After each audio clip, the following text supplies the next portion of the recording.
Joyeuse Paxio Pakatum, Arobitsto Aloxeidi.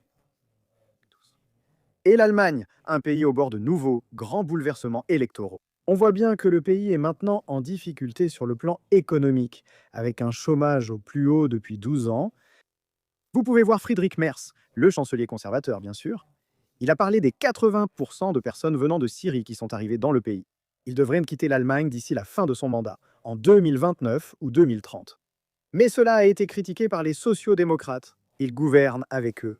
D'ailleurs, les sociodémocrates chutent rapidement dans les sondages. Dans cette coalition avec les conservateurs, vous pouvez voir que les conservateurs et l'AfD sont à égalité à 26%.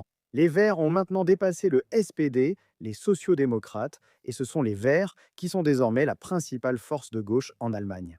Pendant ce temps, Friedrich Merz, personnellement, il n'est pas vraiment populaire. Vous pouvez le voir ici.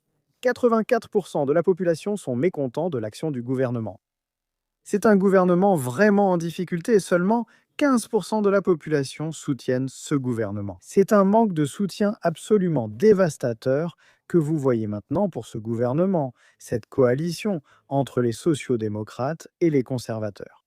Alors, qu'est-ce que cela pourrait signifier?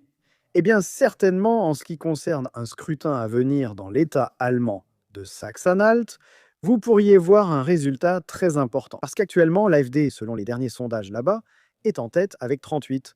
Les conservateurs sont deuxièmes avec 25%, et il y a un parti de gauche là-bas à 13%. Voyez la citation du dirigeant de l'AfD affirmant que les sondages actuels offrent une chance historique à notre État. Que si les petits partis n'arrivent pas à franchir la barre des 5%, alors 40% des voix pourraient suffire pour obtenir une majorité absolue.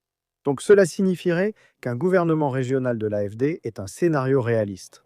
Quant à ceux qui se tournent vers l'AfD, vous pouvez voir que 50% de leurs partisans dans cet État sont d'anciens électeurs conservateurs, d'anciens électeurs de la CDU, un autre tiers venant du parti libéral FDP qui s'est pratiquement effondré. Mais oui, cela montre bien. Si la tendance actuelle se poursuit, l'Allemagne pourrait connaître des résultats électoraux encore plus spectaculaires à l'avenir. N'hésitez pas à me faire part de vos réflexions à ce sujet dans les commentaires ci-dessous. N'hésitez pas à liker cette vidéo, à mettre un petit pouce bleu et bien sûr, comme toujours, merci d'avoir regardé.